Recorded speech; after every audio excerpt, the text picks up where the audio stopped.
हरे कृष्ण। सभी भक्तों का बहुत बहुत स्वागत। आज के सत्र में हम छोड़ने जा रहे हैं भगवत गीता के अध्याय 7 श्लोक संख्या 23। प्रार्थनाओं के साथ सत्र को प्रारंभ करेंगे। ओम नमो भगवते वासुदेवाय।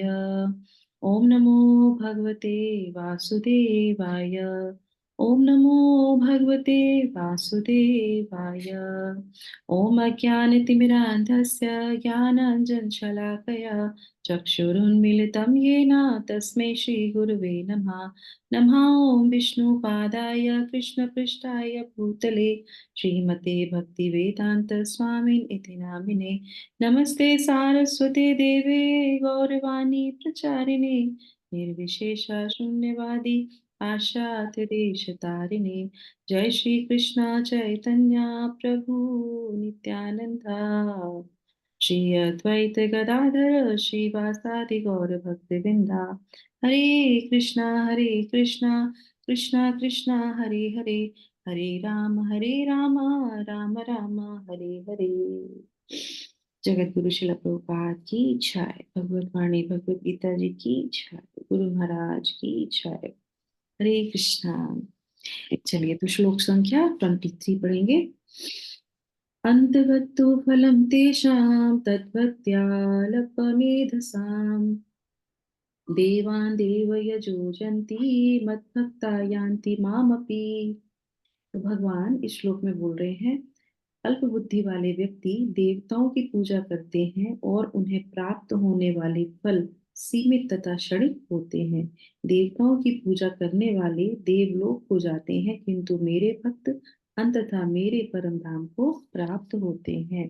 तो जिस तरीके से अर्जुन जब ये सुन रहे थे, जो हम लोगों ने पिछला श्लोक पढ़ा था, तो उसमें क्या बताया था कि जो भी देवता को जो है देते हैं, है ना, बेनिडिक्शन देते हैं, जो भी वो मांगते हैं उनको देते हैं, वो एक तरह से देखा जाए तो भगवान कृष्ण ही दिखते हैं। तो अर्जुन के मन में ये प्रश्न आता है कि तो फिर वो तो डायरेक्ट भगवान के द्वारा ही दिया जा रहा है ना, तो इसमें क्या दोष है? अगर वो देवताओं से मांगते हैं, इसमें कोई दोष थोड़ी ना होगा, क्योंकि वो देवताओं से मांग रहे हैं और वो कृष्ण से ही है, तो देखा जाए तो वो कृष्ण से ही जुड़े हुए हैं। भगवान अंतर्यामी होने के साथ साथ समझ जाते हैं कि ये क्या सोच रहे हैं। तो फिर भगवान यहाँ पे दो कारणों को प्रकट करते हैं कि मेरे ही द्वारा जो है दिए जाते हैं, पर इसमें दो कारण बहुत मुख्य हैं। क्या है? कि वो है अंतवत फल मिलता है उनको, और जो जिसको पूजता है वो उसके धाम जाता है। इसी की व्याख्या तात्पर्य में हम सुनेंगे। यस माता जी, प्रभुपाद के द्वारा।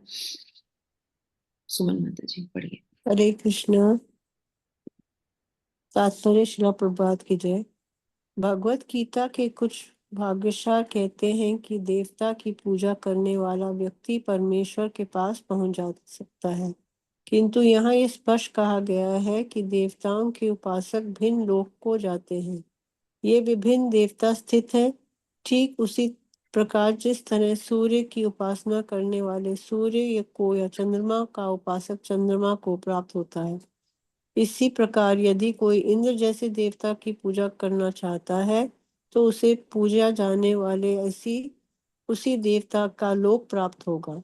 ऐसा नहीं है कि जिस किसी भी देवता की पूजा करने से भगवान को प्राप्त किया जा सकता है। यहाँ पर इसका निषेध किया गया है, क्योंकि ये स्पष्ट कहा गया है कि देवताओं के उपासक भौतिक जगत के अन्य लोकों को जाते हैं, किंतु भगवान का भक्त भगवान के ही परम धाम को जाता है। यहाँ यह प्रश्न उठाया जा सकता है कि यदि विभिन्न देवता परमेश्वर के शरीर के विभिन्न अंग हैं, तो उन सब की पूजा करने से एक ही जैसा फल मिलना चाहिए, किंतु देवताओं के उपासक अल्पज्ञ होते हैं, क्योंकि वे नहीं जानते कि शरीर के किस अंग को भोजन दिया जाए। उनमें से कुछ इतने मूर्ख होते हैं कि वे दावा करते हैं कि अंग अनेक है, अतः भोजन देने के ढंग अनेक है, किंतु यह बहुत उचित नहीं। क्या क्या कोई कानों या आंखों से शरीर को भोजन पहुंचा सकता है? वे ये नहीं जानते कि ये देवता भगवान के विराट शरीर के विभिन्न अंग हैं, और वे अपने अज्ञानवश ये विश्वास में कर बैठते हैं कि प्रत्येक देवता पृथक ईश्वर है तथा परमेश्वर का प्रतियोगी है। हरे कृष्णा। जगत गुरु शिल प्रभुपाद की जय। न केवल सारे देवता अपितु सामान्य जीव भी परमेश्वर के अंग हैं। श्रीमद् भागवतम में कहा गया है कि ब्राह्मण परमेश्वर के सिर हैं, क्षत्रिय उनकी बाहें हैं, वैश्य उनकी कटी तथा शूद्र उनके पांव हैं, और इन सबसे सबके अलग अलग कार्य हैं। यदि कोई देवताओं को तथा अपने आप को परमेश्वर का अंश मानता है तो उसका ज्ञान पूर्ण है, किंतु यदि वह इसे नहीं समझता तो उसे विभिन्न लोकों की प्राप्ति होती है जहाँ देवतागण निवास करते हैं। यह वह गंतव्य नहीं है जहाँ भक्तगण जाते हैं। देवताओं से प्राप्त वर नाशवान होते हैं, क्योंकि इस भौतिक जगत के भीतर सारे लोग, सारे देवता तथा उनके सारे उपासक नाशवान हैं। अतः इस श्लोक में स्पष्ट कहा गया है कि देवताओं की उपासना से प्राप्त होने वाले सारे फल नाशवान होते हैं। अतः ऐसे पूजा करके केवल अल्पज्ञों द्वारा की जाती है। क्योंकि परमेश्वर की भक्ति में कृष्ण भावनामृत में संलग्न व्यक्ति ज्ञान से पूर्ण दिव्य आनंद में लोक की प्राप्ति करता है। अतः उसकी तथा देवताओं के सामान्य उपासक को देवताओं के सामान्य उपासक की उपलब्धियां पृथक पृथक होती हैं। परमेश्वर असीम है, उनका अनुग्रह अनंत है, उनकी दया भी अनंत है। अतः परमेश्वर की अपने शुद्ध भक्तों पर कृपा भी असीम होती है। हरे कृष्णा। सभी को सादर प्रणाम। Hare Krishna. Thank you so much माता जी। हरे कृष्णा।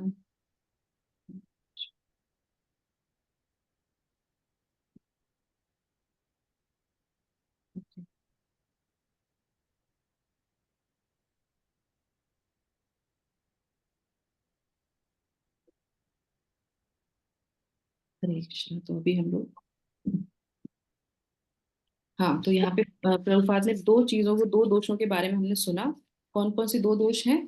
कि जो देवताओं की पूजा करते हैं, पहला तो ये कि जो वो फल लेते हैं देवताओं से, जो कि भगवान के द्वारा ही दिया जाता है, वो क्या है?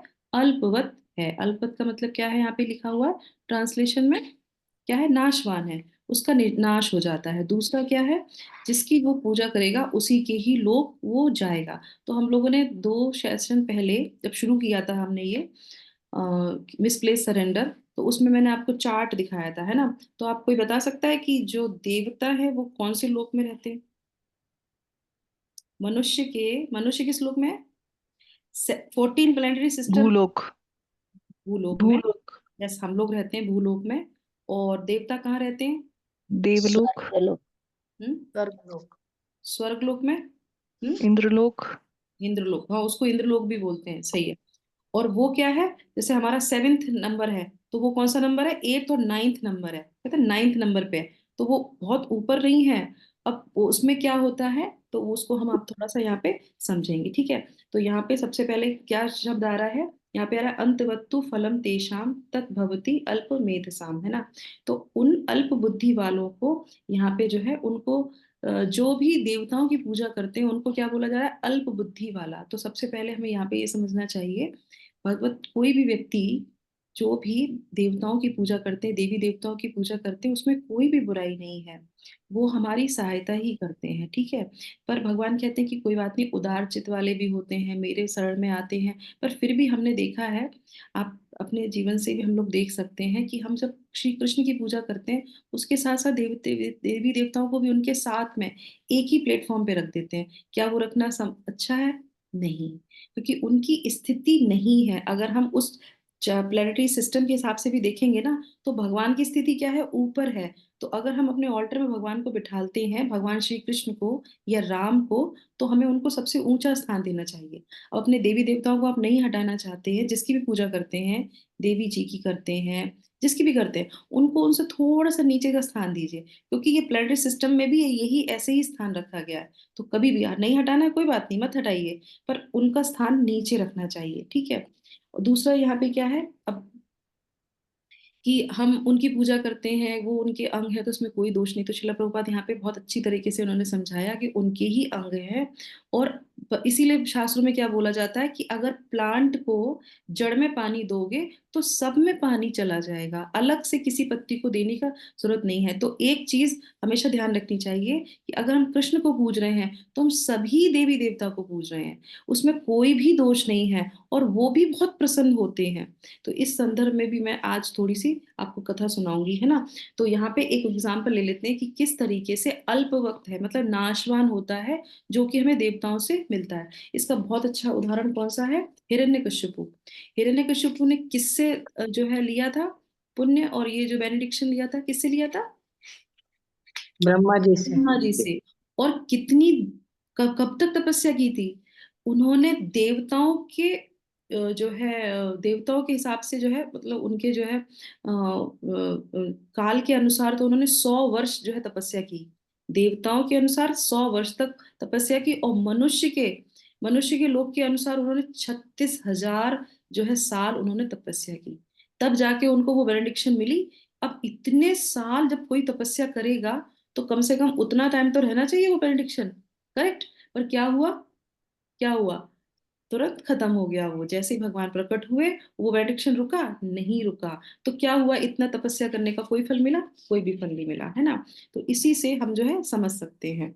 दूसरा जो है कोई माता जी बताना चाहेंगी शिक्षाष्टकम का जो है 4th स्टैंजा? कोई बता सकता है शिक्षाष्टकम का 4th स्टैंजे में क्या लिखा है? पढ़िए, सुनाइए। हरी बोल। ऋणापि सुनिचेन। हाँ, पढ़ो पढ़ो। ऋणा अपि सुनिचेनो तरोरपि सहिष्णुना अमानिना मानदेना कीर्तनीये सदा क्या हरि। लिखा है इसमें? कीर्तनिया सदा हरि। जो भगवान कृष्ण की कीर्तन करता है वो सदा ही जो है क्या रहता है, उसकी हमेशा जो है गुणगान होता है।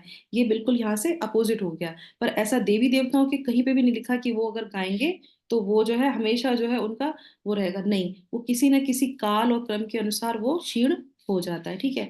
इसी तरीके से जो है मुकुंद माला स्त्रोत में भी आता है कि जो भगवान की सेवा करते हैं, उस पर तो हम नहीं जाएंगे, उसमें काफी देर हो जाएगी।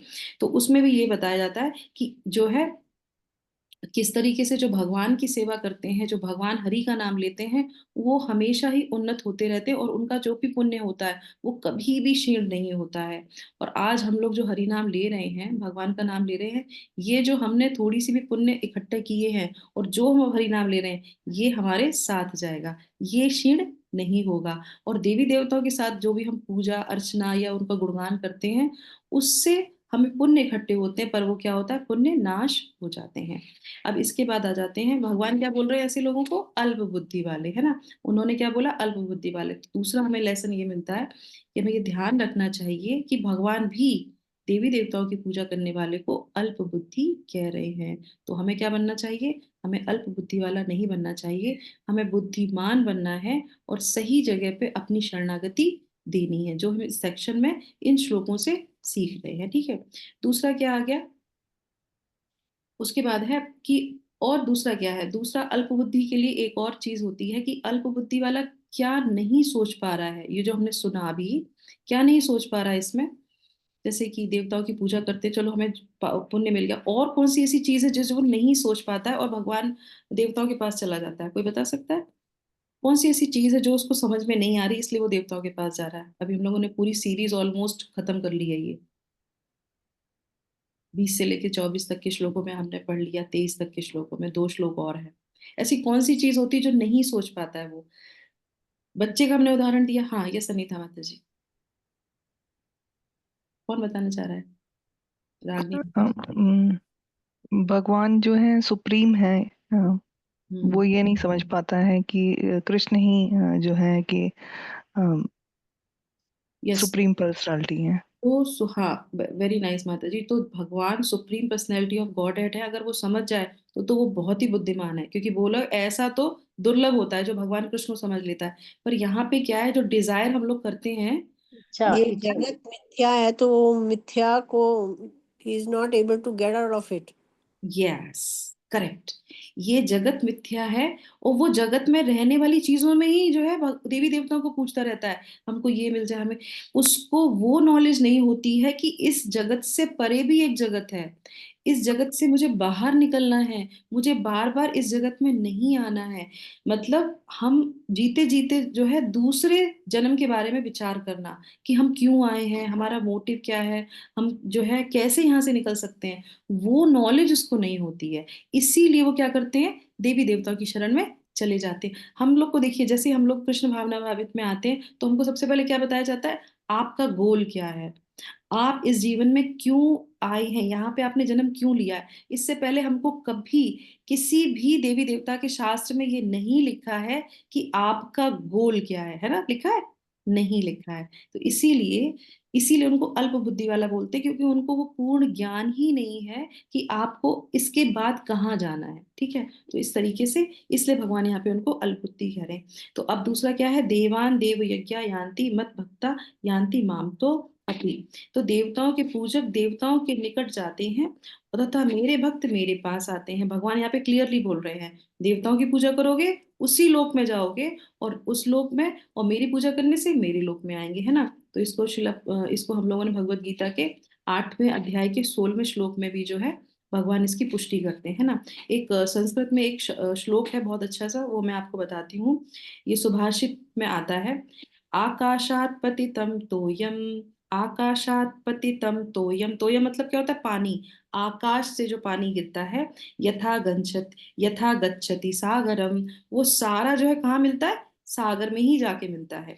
तो सर्वदेवा नमस्कारा, तो सब देवों को नमस्कार करो, अंततो गत्वा केशवम प्रति गच्छति। तो अगर आप किसी भी देवता को पूजा करते हैं, वो भगवान कृष्ण को ही वो जो है नमस्कार होता है। ये बात सही है या गलत है?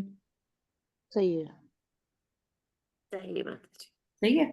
तो फिर तो हमको सबकी पूजा करनी चाहिए, क्योंकि अंत तो गत्ता तो भगवान को नमस्कार होता है। सही है ना। भगवान को ही नमस्कार कर देंगे तो ऑटोमेटिकली सभी देवता अपने आप ही पूजित नहीं नहीं जाएंगे। नहीं, मैंने ये जो श्लोक बोला इसमें क्या लिखा था, कि सर्व देवान नमस्कारा, सभी देवताओं को नमस्कार करो, तो अंत तो गत्ता केशव को ही नमस्कार होता है। हम्म। तो ये हम्म। सही है या गलत है प्रोसेस? यदि आप देवताओं को मानते हैं और पूजते हैं तो भी मतलब कि तुम्हारा गोल तो वही भगवान ही है ना, तो वहां ऑटोमेटिकली भगवान के पास ही तुम्हारा नमस्कार बस जाएगा। इसी इसी माइंड सेट को चेंज, This is ignorance. हाँ ये This माइंड is सेट नहीं। ignorance because you are being confused. हाँ नहीं, हम्म। कंफ्यूज भी नहीं है, चलो ये ज्ञान है, पर देखिए ज्ञान होने के बाद भी कितनी महीन सी लाइन है यहाँ पे, कि देवताओं को नमस्कार करने पर केशव को ही नमस्कार होता है। और ऐसा ही कई ग्रंथों में आपको, देवी देवताओं के ग्रंथों में मिलेगा।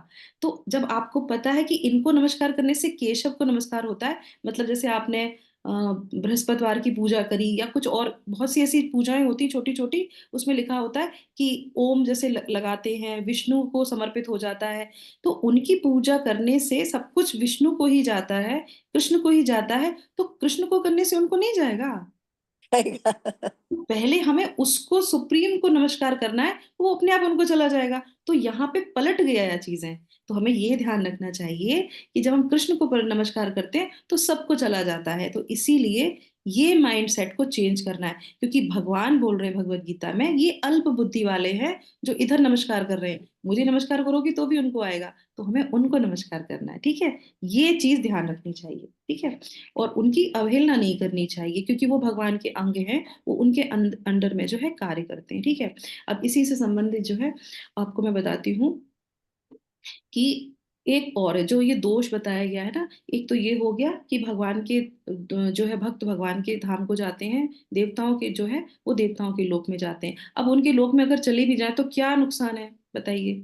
अगर उनके लोग वही इस धरा से तो ऊपर ही जा रहे हैं ना, तो वहां से क्या नुकसान है। वापस यहीं आ जाएंगे भूलोक में। हम मृत्यु के चक्कर में आ जाएंगे। वापस यहीं आएंगे लौट के, ब्रह्मा तक के लोक से वहीं लौट के आना है। जैसे हम लोग भगवद गीता में पढ़ते हैं कि पुण्य क्षीणम, जैसे ही पुण्य क्षीण होगा आपका, वैसे ही क्या करोगे, आप नीचे आ जाओ। और सबसे बड़ी बात है, देवताओं के लोक में भक्ति भी नहीं होती, इतना ऐश्वर्य होता है, स्वर्ग लोक में इतना ऐश्वर्य होता है, सब कुछ इतना मिलता है, वहां भक्ति कौन करेगा। कर ही नहीं पाएगा, क्योंकि उनको तो ड्यूटीज मिल रखी हैं। हम चले गए पुण्य इकट्ठा करके, हम देवता तो बन नहीं गए, वहां पे जाके क्या करेंगे? कुछ नहीं मिलेगा हमको वहां पे जाके करने के लिए, है ना। ऐसे ही समझ लीजिए कि आप एकदम, आपको 7 स्टार वाले होटल में 4 दिन के लिए रखा रखा जाए, वहां पे कितने दिन क्या करोगे जाके, है ना। लौट के कह रहे अपना घर अपना ही होता है। हमारा घर कहाँ है? हमारा घर तो भगवान का धाम है, तो हमें अपने घर जाना है। जो हम सेवा की प्रैक्टिस यहाँ करते हैं, हमें वो सेवा वहां मिलेगी, इसलिए हम भक्ति कर रहे हैं। हम भगवान के धाम जाएंगे, जहां से कोई भी वापस रिटर्न नहीं आता है। तो हमें उसकी प्रैक्टिस जो है, भगवान कृष्ण की भक्ति करने से, शास्त्र पढ़ने से, भगवत गीता के इन श्लोकों से कंफर्म हो जाता है। अगर कोई बोले कि क्या दोष है देवताओं की पूजा करने में, तो उनको बता दीजिए कि भगवान ने क्या बोला है। अल्प बुद्धि वाले होते हैं, उनको समझ में नहीं आता है, इसलिए सरेंडर किसको करना चाहिए? भगवान को करना चाहिए। इसको बोलते हैं मिसप्लेस सरेंडर, जो हमारा ये सेक्शन हो गया। इसी के संबंध में एक बहुत अच्छी मैं आपको कथा सुनाती हूँ। 2 कथाएं हैं, टाइम रहेगा तो हम उसको कंप्लीट कर लेंगे। भगवत जब देवी देवताओं की सेवा करते हैं, तो ऐसा नहीं है कि देवी देवता हमारी सहायता नहीं करते हैं। वो भी भगवान के अंडर उसमें रहते हैं, तो वो हमारी बहुत सहायता करते हैं, पर हमें उसको ध्यान रखना चाहिए। इसीलिए निस्वार्थ होकर अगर कोई देवी देवता की पूजा कर रहा है, तो उससे कुछ मत मांगो, यही बोलो मेरी बुद्धि सही रखिए, मुझे सही मार्ग पे लाइए, और हमेशा गारंटेड वो आपको जो है सही मार्ग पे लेके आएंगे।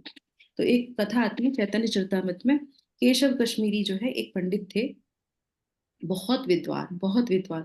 और वो इतने विद्वान थे कि उन्होंने पूरे जो है पूरे भारतवर्ष में क्या किया था, अपनी पांडित्य को लेके उन्होंने जो है तर्क करते थे। वो कहते थे मुझसे शास्त्रार्थ कीजिए। तो शास्त्रार्थ करने पे क्या है ना, सबको डिफीट कर देते थे, वो सबको जो है परास्त कर देते और वो विजयी हो गए। तो इस तरह उनको विजयी पंडित भी बोला जाता था। तो इस तरह से वो पूरे भारत में भ्रमण करते करते कहाँ पहुंचते हैं? नवदीप धाम पहुंचते हैं। तो उस समय में नवदीप धाम जो है, ये नवदीप धाम एक साधारण धाम नहीं है। ये स्वतः ही प्रकट होता है, स्वतः ही लुप्त हो जाता है।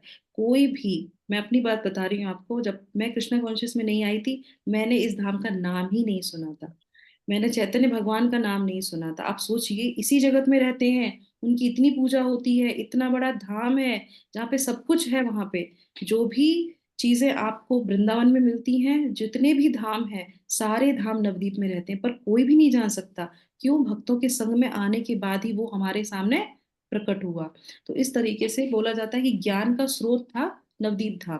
तो वो वहां पहुंचते हैं कि हाँ, वहां पे तो बहुत ज्ञानी लोग होंगे, ज्ञान मिलेगा, कुछ सीखने को भी मिलेगा, और अच्छे अच्छे पंडितों से हमारा, तो उस उद्देश्य से वो वहां पे जाते हैं। जब जाते हैं तो, क्योंकि वो इतने फेमस हो गए थे कि उनके साथ पूरा उनका कारवां चलता था, हाथी चलते थे, और उनके साथ कई सारे उनके शिष्य चलते थे। वो पूरे में शोर हो जाता था कि हाँ, जो है दिग्विजय पंडित ऐसे केशव कश्मीरी जो है आ रहे हैं। उनको दिग्विजय पंडित बोला गया था। तो वहां आते हैं, तो वहां पे जो है सुनने को मिलता है कि यहाँ पे जो है निमाई जो है एक और है, जो बहुत विद्वान है। निमाई जो है हमारे महाप्रभु, तो वो भी बहुत विद्वान है। तो मात्र 15 साल की उम्र होती है महाप्रभु की। तो जब उनसे बोला जाता है कि उनसे शास्त्रार्थ कीजिए, तो बोले हाँ ठीक है, उनसे शास्त्रार्थ करेंगे। तो वो गंगा के तट पे दोनों लोग की जो है मीटिंग होती है, मिलते हैं वहां पे, और फिर शास्त्रार्थ शुरू होता है। तो महाप्रभु उनसे ये कहते हैं कि आप एक काम कीजिए, गंगा माता है ना, आप गंगा माता के ऊपर कुछ बोलिए, कुछ जो है कविताएं बोलिए, और जो है उसका व्याख्या कीजिए। तो केशव कश्मीरी जो है इतनी जल्दी से जो है गंगा माँ के ऊपर इतना विस्तार से श्लोकों का उच्चारण करते हैं लगातार एक साथ। ऐसा बोला जाता है कि वो इस तरीके से श्लोक बोल रहे थे गंगा माँ के ऊपर, जैसे कि हवा का झोंका चलता है, जैसे हवा आई और निकल गई, ऐसे वो कंटिन्यूशन में जो है कितने 100 श्लोक जो है एक साथ बोल देते हैं। 100 श्लोक एक साथ बोल देते हैं, तुरंत बना के तुरंत बोल देते हैं, एकदम हवा के झोंके की तरह। अब कोई तो इतनी जल्दी समझ ही नहीं पाए। तो जब वो बोल देते हैं, तो वो बोलते हैं कि तुम्हें कैसा लगा? तो कहते हैं कि अच्छा तो बहुत था आपका, इतना अच्छा आपने बोला, पर अब आप सही सही मुझे बताइए कि आपने किन श्लोकों में कौन सी गलती की है। बस इतना ही बता दीजिए, कहाँ ग्रामेटिकली मिस्टेक बता दीजिए, कहाँ बहुत अच्छा था और कहाँ बहुत गलत था। उनको सुन के बहुत गुस्सा आता है। वो कहते हैं कि आपने ये बोला कैसे कि गलत किया? पता है आपको, मैं दिग्विजय पंडित हूँ, मेरी किसी भी चीज में जरा सी भी त्रुटि नहीं होती है। कहते कि नहीं, आपने, और बोले इतने वेग से आपने बोला है, बोले कि इसको तो कोई पकड़ ही नहीं सकता, वैसे तो कोई गलती है ही नहीं। तो कहते कोई बात नहीं, मैं आपको बताता हूँ। तो वहां पे महाप्रभु, आप सोचिए, हवा के झोंके से कोई अगर पूरा सुना दे, तो वो कैसे कोई दूसरा पकड़ पाएगा? पर महाप्रभु वे बताते हैं कि इस 24 नंबर के श्लोक में आपने यहाँ पे एक शब्द बोला है जिसका अर्थ जो है अपोजिट हो जाता है। गंगा माँ को जो है आपने उनके चरित्र के ऊपर गलत बोल दिया। अब वो जो है सोच के रह जाते हैं कि इनको इतनी नॉलेज कैसे आ गई कि उन्होंने ये बता दिया कि इस श्लोक के इस संख्या में आपने इस शब्द में गलती की। और ऐसा एक नहीं, अनंत जो है उनकी कमियां निकालते हैं और उनको गिना देते हैं। इस श्लोक में यहाँ बोला, इस श्लोक में ये शब्द बोला, इसमें ये बोला, और ये यह गलतियां हैं। और वो जो है इतने भ्रमित हो जाते हैं वहां पे। और फिर वो जो है थोड़ा सा महसूस करते हैं कि मेरी तो जो है बहुत इंसल्ट हो गई। और उसके बाद फिर वो कुछ नहीं बोलते और फिर वहां से वो अपने घर वापस चले जाते हैं। और क्योंकि इतना सारा कारवां उनके साथ खड़ा होता है, फिर वहां जाते हैं। उसके घर जाके वो विचार करते हैं कि ये कौन व्यक्ति था जो जितनी तेज से मैंने बोला और उतनी जो है गहराई से उसने सुन लिया और सारे पॉइंट को पकड़ लिया सुनते सुनते। तो ये कोई साधारण व्यक्ति तो नहीं होगा। तो वो जब घर जाते हैं तो प्रार्थना करते हैं। किससे प्रार्थना करते हैं? क्योंकि दिग्विजय पंडित जो होते हैं, केशव कश्मीरी होते हैं, वो सरस्वती माँ के भक्त होते हैं और सरस्वती माँ को बहुत पूजा करते थे और उनको सिद्धि मिली हुई थी। तो वो उनसे बोलते हैं कि माँ, आज ऐसा क्यों हुआ? आपने जो है सब भरी सभा में आप मेरी जिह्वा पे क्यों नहीं बैठी? क्योंकि अगर आप बैठती तो क्या आपने बोला है कि मैं हमेशा तुम्हारी जिह्वा पे बैठूंगी जब भी तुम उच्चारण करोगे? क्योंकि आप अगर होती तो कोई भी गलती नहीं होती। तो इसका मतलब है कि आज आप मेरी जिह्वा पे नहीं थी, तो ऐसा आपने क्यों किया? वो जाके अपनी मैया से बोलते हैं। तो वहां पे जो है साक्षात सरस्वती माँ प्रकट होती हैं और उनसे बोलती हैं कि तुमने मेरी बहुत सेवा की है, तुमने मेरे लिए बहुत तपस्या की है और मैंने भी तुमको सारे फल दिए हैं, पर आज मैं चाहती थी कि मैं उनके सामने तुमको लेके जाऊं जिनको मैं पूजती हूँ। तो सरस्वती बोले वो मेरे भगवान हैं। अब तुम मेरे भगवान के सामने जो है शास्त्रार्थ करोगे तो क्या मैं जिभ्या पे बैठूंगी? मेरा तो मुंह ही नहीं खुलेगा उनके सामने, तो मैं कैसे बैठ जाऊंगी? तो बोले वो मेरे भगवान है, अब तुम जाओ और उनकी शरणागत लो, उनको नमस्कार करो और उनसे माफी मांगो कि मैंने आपसे साक्षात किया। आप तो स्वयं कौन है? भगवान है, जिनके अंटर में सारी शक्तियां आती हैं, सारे देवी देवता आते हैं। तो दूसरे दिन वो महाप्रभु से मिलने जाते हैं, उनको जो है दंडवत प्रणाम करते हैं, विनती करते हैं, प्रार्थना करते हैं, क्षमा याचना करते हैं कि हमसे बहुत बड़ी जो गलती हो गई है और अब आप मुझको अपनी शरण में ले लीजिए। फिर महाप्रभु जो है उनको अपनी शरण में लेते हैं। तो इस तरीके से देवी देवता भी जो है आपको स्वयं चाहते हैं कि आप जो है भगवान की शरण में जाइए, है ना। तो इस तरीके से ये हो गया। तो दूसरा एक और स्टोरी मैं आपको बताती हूँ। ये हमारे जो है हाँ, ये हमारे जो है एक सनातन गोस्वामी की, ये भी जो है चैतन्य चरितामृत में आती है। तो सनातन गोस्वामी जो है एक व्यापारी होता है, बहुत ही लालची होता है, उसको बहुत धन चाहिए होता है। पर वो किसका भक्त होता है? हाँ, बहुत धन चाहिए होता है उसका, वो शिव जी का भक्त होता है। देखिए कल क्या है, शिवरात्रि है शिव जी की कथा के बिना तो पूरा होगा नहीं सेशन। तो शिव जी का बहुत बड़ा भक्त होता है और इतना भक्त होता है कि शिव जी उसको स्वयं आके हर चीज बताते थे, इतना वो तपस्या करता था शिव जी की। तो शिव जी के पास जाता है कि मुझे और धन चाहिए, मुझे ऐसा कुछ ला के दे दो जिससे मैं अपनी जो चीज चाहूँ वो मांग लूं। अच्छा, शिव जी के पास जो लोग ऐसे जाके मांगते शिव जी क्यों दे देते हैं उनको? आप बता सकता है कोई क्यों? जो भी मांगो दे देते हैं कि तुम ले लो ले लो ले लो, बताओ क्यों दे देते हैं? दिमाग नहीं लगाते। आशुतोष उनको होते इनसे हैं। से किसी से लाभ नहीं है, उनको इनसे कोई मतलब नहीं है। हम्म। He finds it immaterial. Just take it. It doesn't matter to me. Bholenath ठीक है, है, मतलब जी भोलेनाथ कहे उनके जाते हैं। नाथ है, आशुतोष है, वो तो इक्वालिटी आशुतोष। है ही। हाँ, पर और भी क्या है कि वो करते हैं जपा, है ना। अब उनका भक्त आएगा, ओम नमः शिवाय, ओम नमः शिवाय ये दे दो, वो कह रहे हैं कि भाई तुम जाओ, तुम्हें जो चाहिए तुम लो, मुझे मेडिटेशन में रहने दो भैया, मुझे अपनी माला करनी है राम नाम की। तुम जाओ, तुम्हें जो चाहिए तुम ले लो। वो कहते हैं तुम विरक्त हैं, बिल्कुल विरक्त है वो शिव जी। तो वो बिल्कुल डिस्टरबेंस नहीं चाहती अपनी साधना में, तो इस तरीके से वो चाहते हैं। तो वो उनसे बोलते हैं कि तुम जाओ वहां पे वृंदावन में सनातन गोस्वामी है, उनके पास जाओ, उनके पास तुमको ऐसी चीज मिलेगी जो तुम्हें कहीं नहीं मिल सकती है। उसको लेने के बाद तुम सबसे बड़े व्यापारी, सबसे बड़े धनाढ्य बन जाओगे।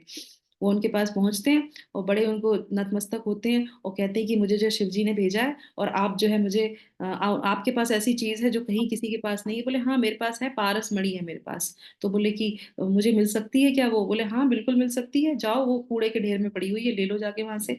और वो जाते हैं और जैसे ही वो उठाते हैं वो तो बड़े प्रसन्न हो जाते हैं कि अरे वाह ये तो पारस मणि मुझे मिल गई। और उसके बाद फिर वो उसको एक्सपेरिमेंट भी करते हैं कि हाँ ये तो सही काम तो कर रही है, और लेके उसको वहां से निकल जाते हैं। जब रास्ते में जा रहे होते हैं वापस, तो शिव जी फिर उनको जो है बुद्धि देते हैं। वो कहते हैं कि अरे मूर्ख, तुम उनके पास गए, ये मणि लेके आए थे और उसने कूड़े में डाल रखी थी, फिर भी तुम्हारे दिमाग में नहीं आया? जब उसने कूड़े में डाल रखी है तो जरूर उनके पास उससे भी अच्छी कोई चीज होगी, वो नहीं ध्यान दिया तुमने? वो कहते हैं कि हाँ बात तो सही है। और उसके बाद फिर वो जो है, क्योंकि जिसको वो पूज रहे हैं ना, वो भी उनको उन्हीं को बुद्धि देते हैं, श्री कृष्ण के जो है थ्रू, वही उनको बुद्धि देते हैं उनको कि हाँ ये बात तो सही है, ये सबसे अच्छी होती तो वो कूड़े में क्यों डाल देते। वो फिर जाते हैं, वो कहते हैं नहीं नहीं, आपने मुझे गलत चीज दी है, इससे भी ज्यादा आपके पास कोई ऐसी चीज है जो इससे भी कीमती है, क्योंकि इसका आपने फेंक रखा है, अब मुझे तो वो चाहिए जो सबसे कीमती है। वो कहते हैं अगर वो चाहिए तो इसको फेंक के आओ, तब वो मिलेगा। अब वो तो सोचता है कि अब ये भी फेंक जाएगी, वो पता नहीं मिलेगी नहीं मिलेगी क्या होगा। कहते नहीं, तभी मिलेगा जब इसको फेंक के आओगे। तो वो पानी में उसको फिकवा देते हैं। उसके बाद फिर वो क्या बोलते हैं, फिर वो कहते हैं कि हरि नाम ही सबसे बड़ा धन है, मैं हरि नाम लेता हूँ और ये चिंतामणि नाम है, इससे बड़ा और कोई भी धन नहीं है। और जब वो जब इस चीज को समझते हैं और फिर उनकी शरण में आते हैं, तब जो है यहाँ पे सनातन गोस्वामी उनको जो है क्या देते हैं, उनको दीक्षा देते हैं, उनको हरि नाम देते हैं, और उसके बाद वो बहुत बड़े गुरु बनते हैं। और कौन से गुरु बनते हैं? हमारे 4 संप्रदाय हैं, तो एक संप्रदाय के वो निम्बार्क आचार्य बनते हैं। तो इस तरीके से किसकी कृपा से? शिव जी की कृपा से उनको भक्त मिले, भक्त की कृपा से हरि नाम मिला, हरि नाम से क्या है? भगवत धाम मिलता है। तो जो हम लोग अभी पढ़ रहे हैं कि भगवान के धाम कैसे जाएंगे, तो कैसे जाएंगे?